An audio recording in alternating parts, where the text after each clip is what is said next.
welcome! I am so glad you were able to make it to my big housewarming party. Come on in, come in, come in. Oh, don't worry about taking off your shoes. This is all just a bunch of animated cutouts anyway for an opening joke. It's not like you're gonna be tracking dirt anywhere. Let me show you around. Here on the first floor, we have the kitchen, the bathroom, the bedroom. Behind that door over there is the nightmarish hellscape of my tortured childhood memories. We don't go in that one. Now let's check out the second floor.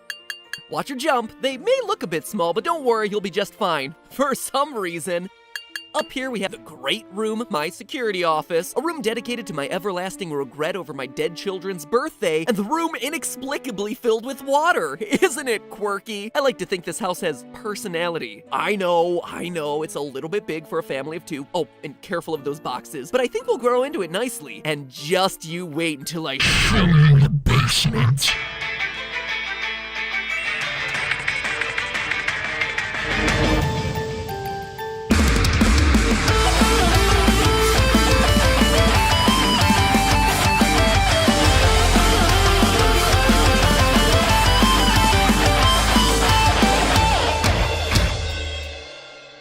Hello, Internet! Welcome to Game Theory, where today it's back to the basics. Back to overthinking things that nobody in their right mind would ever want to overthink. It's January, it's cold, YouTube is threatening to implode on itself. It's time for something good. So sit back, relax, and let MatPat guide you through the absurd physics of Box Stacker Simulator 2017. Oh, wait, you've never heard of it? I don't know, maybe you missed its release last year, sandwiched between Mario Odyssey and FNAF 6. Or maybe you know it by its other name, Hello Neighbor. You see, today's a bit of a personal episode for me. Anyone who watches our live stream saw Steph and I play a lot of Hello Neighbor last year. And sure, the game wants you to think that the villain is our mustachioed neighbor or the bespectacled Shadow Man, but no! Stand aside, Wedding Tux Bowser and Molten Freddy, because Villain of the Year 2017 were these simple, stupid cardboard boxes. You trip over them, they fill up your inventory, and worst of all, you gotta stack them into unsteady stairways, just hoping, praying to reach new sections of the house. Being 100% real here, if the neighbor put a giant stack of boxes in front of the door to the basement, I'd been like, nope, not dealing with this, you keep your damn secrets. So after the months of headaches these things have caused me over 2017, it's time that I get my revenge in what is undoubtedly the pettiest, lamest, and nerdiest way possible, by proving that they shouldn't be able to function the way that they do in the game. Could a human the size of our awkwardly proportioned protagonist use these things to platform his way through this pad's peril? Get ready, because by the end of today's episodes, you're gonna be the life of the party, able to wow your friends with the finer details of the industrial fabrication of the mightiest of moving devices, the humble cardboard box. Woo! Make sure you put that one as the headline on your online dating profile. To begin today's episode, Austin from The Science, you may know him as the guy who shouts a lot for easy humor rather than writing witty jokes, already figured out how big the cardboard boxes are in Hello Neighbor for his video on the architecture of the house. So, hey, Captain Shouts a Lot, can I borrow the box math that you used for your Hello Neighbor video?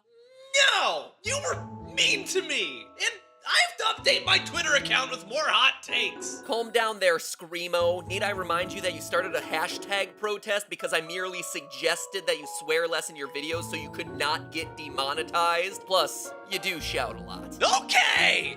Wow, I really do just default to shouting. The info's in your inbox. Alright, so we know from Austin's in-game milk carton measurements that the boxes are 16 inches by 19 inches along one side. From this edge here, we can see that they're corrugated cardboard boxes, which is just a fancy way of saying that it has these up and down, sine wavy like ribbons of paper inside of them. These things are called flutes, and were invented back in 1856 as a liner for tall hats, to help them stand up. No joke. Anyway, a few years later, they started being used in boxes to greatly reinforce the strength of the box without using that many more materials. But just how much they reinforce the box depends on the classification of the flute. There are 6 common types of flute: A flutes, B flutes, C flutes, E flutes, F flutes, and pan flutes.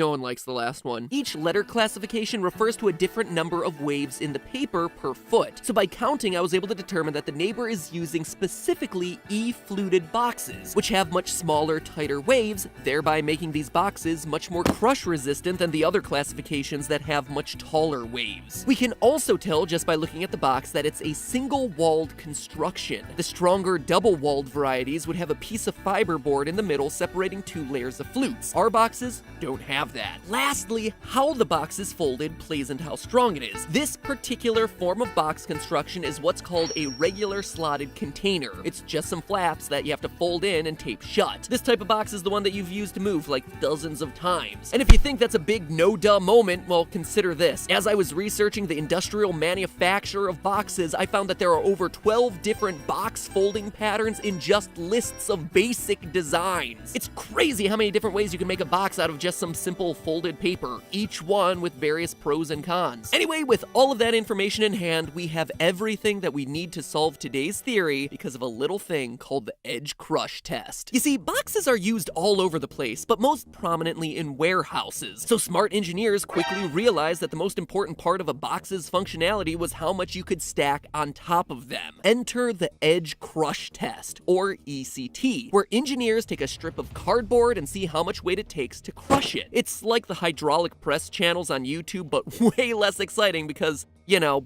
it's cardboard. Each box gets assigned with a number denoting how many pounds of pressure per square inch they're able to withstand before crushing. 50 pounds per square inch along the edge. 32 pounds per square inch along the edge, and so on and so forth. And if you stop and look at it, most boxes have these right on the box. I mean, seriously, I just looked in my house and found a stamp on the bottom with all its different qualities, including its ECT rating. So the next time you gotta bring something in for show and tell, boom, collective kindergarten minds blown. In the case of a single-walled, E-fluted cardboard box like the ones that we found in the game, 32 pounds per square inch is the industry standard. So that, ladies and gentlemen, is our magic number. Now, it's important to note that the ECT is measuring per square inch because pressure is measured over an area. And while boxes are very thin, they do have a width. Boxes of this size with an E-fluted rating are almost always 3/16 of an inch thick, something we can actually double check with some quick pixel measurements. With that number locked into place, the last details that we need are the weight of our character and the size of his shoe. The average adult male weighs in at about 166 pounds, but we're gonna drop that a bit because our protagonist is pretty skinny, despite that freakishly large head of his. So I'm gonna say that he's about 150 lbs's. A few more pixel measurements and we're able to determine that our character's foot is just a little over 10 inches long, or about a size 7 shoe, which is kinda small. You know what they say about guys with small feet, right? That they have a greater likelihood of crushing cardboard boxes because the pressure of their weight is displaced across fewer square inches?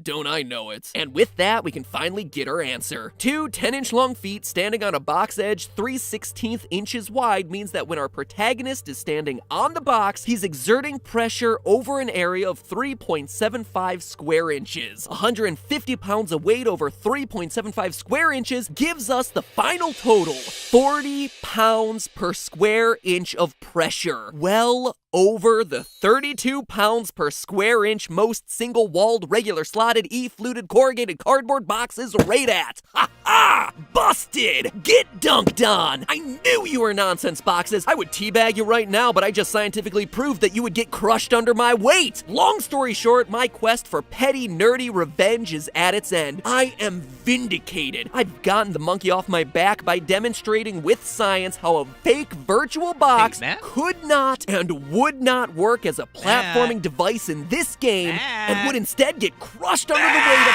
What? Jeez, there's no need to shout, Austin. We talked about this. You have not taken gravity into account. Excuse me? Gravity! Unlike almost every game in the world except for Assassin's Creed, instead of having higher gravity, Hello Neighbor has lower gravity. If you use wallpaper, a stopwatch, and some pixel measurements to check how fast you fall in the game, it's clear that gravitational acceleration is 4.637 meters per second squared. That's under half of Earth's normal 9.8 meters per second squared of gravity. But less than half of Earth's normal gravity means that the protagonist is no longer putting 150 pounds of force on the boxes, but instead 71 pounds. Spread that across the 3.75 square inches means that— No!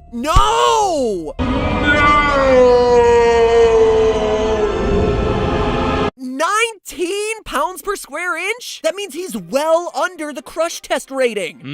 No, I refuse to admit defeat. What about if we assume he's stepping out of the boxes 1 foot at a time? Then the weight is all on one pressure point, jacking the whole thing up to 38 psi. The box fails. Until you consider that some E-fluted boxes have PSI ratings as high as 40, which means it is 100% plausible that these boxes are staying strong, baby. So what you're telling me is that in a game where you use wall sconces as platforms, where you use phonograph records to shrink trees, where you are expected to freeze a room filled with water by putting a globe in a refrigerator, then placing it on its stand in a completely separate, unconnected part of the house, that in a game this ridiculous, that the creation, manufacture, and behavior of boxes are 100% physically sound? Yep. Ah!